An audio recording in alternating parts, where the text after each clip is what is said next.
Buenas tardes. A continuación, haré la presentación de la ponencia Colonialidad financiera, lenguaje y comunicación. El problema a abordar lo ubico en el contexto del capitalismo financiero, en el cual la información financiera y la comunicación adquieren un papel preponderante para dinamizar el sistema. Esta comunicación la entiendo en dos órdenes. El primero, desde un punto de vista especializado primario, en donde las empresas emiten la información para que ésta sea comunicada a los usuarios en el sentido de tomar decisiones. Este tipo de relación comunicativa está mediado por una normatividad y unos estándares técnicos que buscan transparencia y confiabilidad en la comunicación. En segundo orden, los medios de comunicación tradicionales comunican este tipo de información al público en general, no tan especializadamente, pero que cumplen igualmente una función dentro de este capitalismo financiero, lo cual se puede ver explicado desde el punto de vista del control económico de los medios de comunicación. En uno u otro sentido, y dando continuidad a la comunicación en términos generales, tanto el lenguaje como la propia comunicación se convierten en un instrumento legitimante de la lógica de este capitalismo financiero. Del mismo modo, la comunicación financiera entendida dentro de el capitalismo financiero es funcional. Funcional en el sentido en que se comunica información financiera para la toma de decisiones por parte de inversionistas, prestamistas, quienes están operando como actores que buscan la acumulación del capital, buscan la maximización de rendimientos y en este contexto los organismos económicos multilaterales e internacionales como el Banco Mundial, Fondo Monetario Internacional, la Organización Internacional de Bolsas de Valores o de Reguladores de Bolsa y la OCDE recomiendan, promueven el uso de unos estándares, de una normatividad para la construcción de información y la comunicación de la misma, de tal manera que el mercado fluya a través de una comunicación efectiva, transparente y confiable. Esta comunicación, como ya se indicó, está mediada lingüística y técnicamente, la cual configura en conjunto un discurso financiero legitimante. Este discurso financiero proviene y se origina desde los centros de poder hegemónico tecnológico y de conocimiento, lo cual nos pone en una relación de colonialidad que, de acuerdo a Aníbal Quijano, es constitutiva y específica del patrón mundial de poder capitalista. Se presenta como una imposición de una clasificación racial y étnica de la población mundial y opera en cada uno de los planos, ámbitos y dimensiones materiales y subjetivas de la existencia cotidiana y de la escala social humana. En nuestro caso, opera también en el ámbito económico y financiero. A partir de acá, planteamos la pregunta: ¿cómo el uso del lenguaje en la normatividad contable y financiera colombiana está influenciado por un discurso que se sustenta en unas relaciones de colonialidad? Metodológicamente hablando, hacemos una lingüística de corpus, entendiendo que hay un discurso financiero en uso, el cual reproduce y legitima la lógica del capitalismo financiero. En este orden, se conforma un corpus de normatividad dividido en dos periodos de tiempo, uno antes de 2009 y otro posterior a 2009. Dado que en el año 2009 se adopta formalmente los estándares internacionales de información financiera en Colombia. Este análisis de tipo longitudinal permite hacer una interpretación de la normatividad y de su lenguaje antes y después de adoptada esta norma. Nos vamos a apoyar en el software Iramutec y Léxico 5. Como resultado, comparativamente hablando, desde un análisis de similitud, encontramos que antes del 2009 el corpus normativo presenta un conjunto de familias lexicales emparentadas por similitud alrededor del deber, del ser y del profesional contable, de la persona. Esto muestra que hay un énfasis en el carácter legal y eh, del quehacer profesional como una función de control a partir del Estado propia de los países de tradición latina.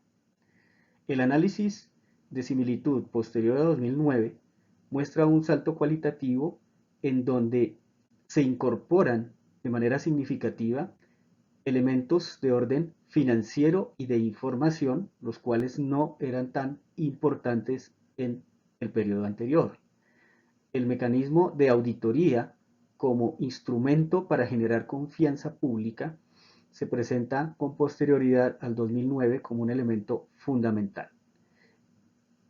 Al igual, la entidad como concepto principal, el cual justifica también el énfasis en la información y en la comunicación como el origen de la información y la comunicación hacia el público de los asuntos relacionados con el rendimiento de la entidad.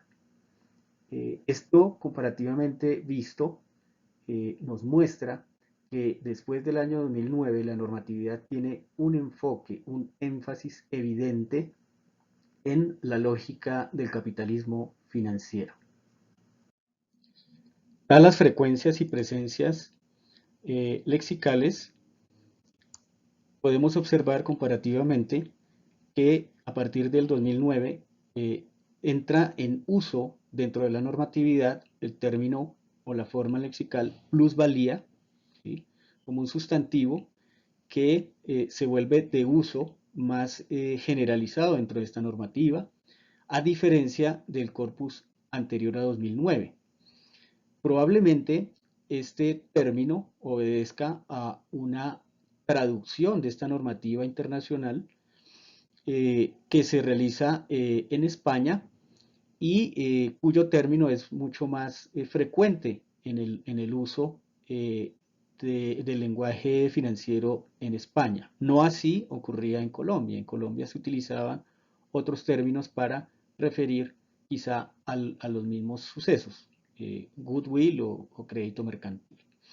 El punto acá es que dada la adopción tanto en Europa como en Latinoamérica de esta normativa, la traducción se hace a partir de la visión española y se transfiere a la normativa y los usos en Colombia.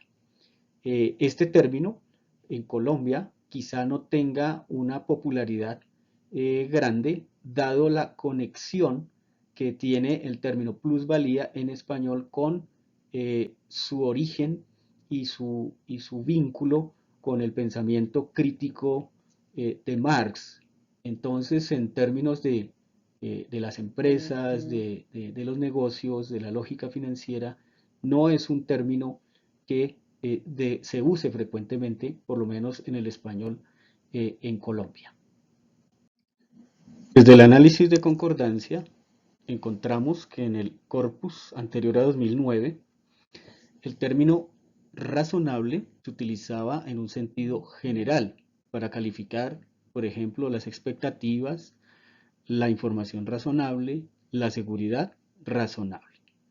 Un sentido muy distinto al que se usa con posterioridad al 2009, en donde la frecuencia de este término es bastante significativa y es un término que entra a calificar el término valor, conformando así un criterio de medición técnica en la nueva lógica de la normativa adoptada.